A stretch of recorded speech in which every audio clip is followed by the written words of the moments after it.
And arguably, the A5s proved to be too useful to remain on Great Central lines. We've discussed ex-GCR designs being built for the North and even Scotland before. Especially concerning was the Scottish region of the LNER, what had previously been the great excellent left and north providers. The North British crews took some adjusting to discover these Scotland designs, but even in Scotland the altered D11 subdivided as D11. Then there were two handrails above the door handle. On some examples it was fitted higher up on the smoke box, some it was looking down. Few had a curved handrail, few had a curved handrail, few had a curved handrail. I would consider it a rare day when I find out about a variant of a model that I had never seen or heard of before. An Apple Green Robinson D11-2, Great Central locomotives given a Scottish look to work the ex-North British lines.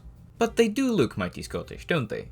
From the name being painted in the truest Scottish tradition, to the curved handrail on the smokebox door making them look like North British Railways Class J or K 440s, there is just something about this look that make them look the part. So, a second-hand loco built for Scotland in a very fetching livery. Sign me up.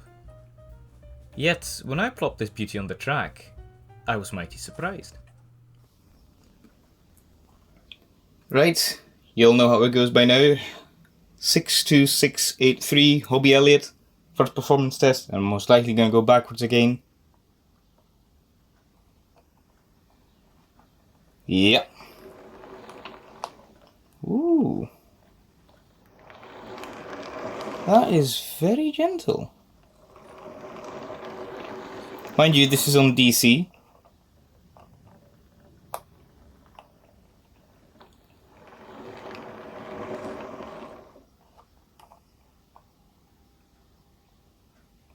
Come on.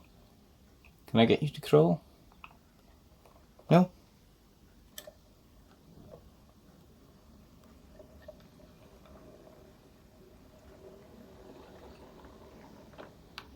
No, okay.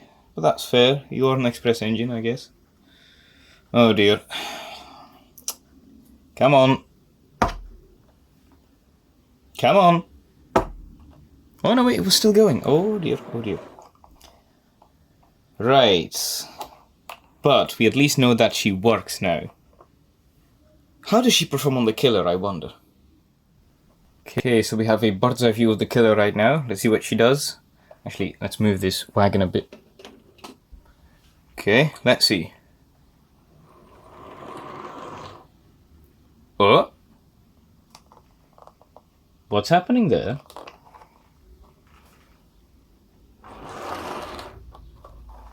What's happening there? Huh. Oh, but she drives herself. Oh dear. I think I know what's going on. And I think what's going on can best be summed up with, if I had a penny for every Great Central locomotive that had a front bogie that is too stiff, I would have 2 pennies, which is not a lot, but it is curious that it happened twice. Okay then, I'll see if I can fix that, but let's have a run a few rounds with the coaches, shall we?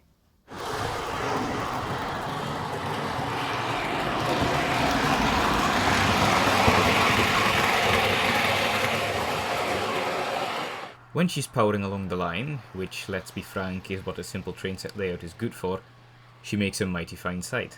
But the second she hits a curve, something funny happens. I'm not doing anything, my hands are here.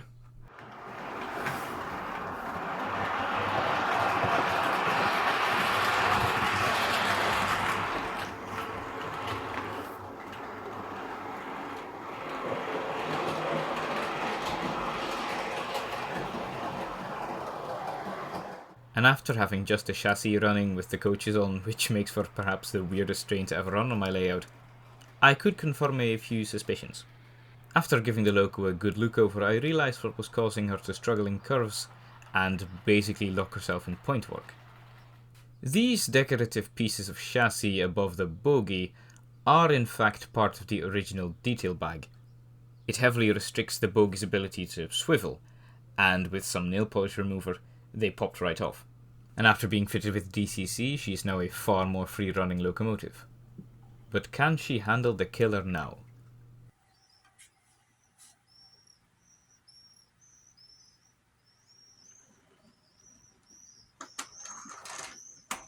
Well, no, because this set of points truly does suck. Very few mid-sized locomotives are happy traversing it.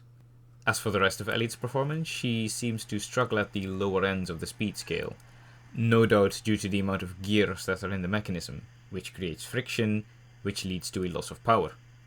This is, however, not an original complaint. Some other people do seem to have an issue with this tender drawbar. It has a clip that guides the wires between locomotive and tender, with a pin on the locomotive to properly secure it in a way where the tender is not being pulled along by the wires. How is this solution a problem exactly? I have heard people are very unhappy with this, and sure, recently there have been more elegant ways of working around the loco-tender connection, but really? We're getting upset over this? Like with the Hornby J36 for the most part, I have no complaints about the Bachmann D11. This version is beautifully decorated with definitely the best cab interiors I have ever seen on a steam loco.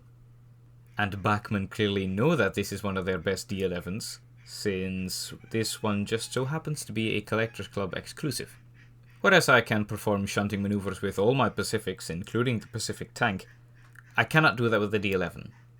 But sometimes all you need of a loco is for it to hurry along and look the part. And in general, that is something Bachmann seems to rarely fail at. But I've said it before and I'll say it again. I now hunger for one of their diesels.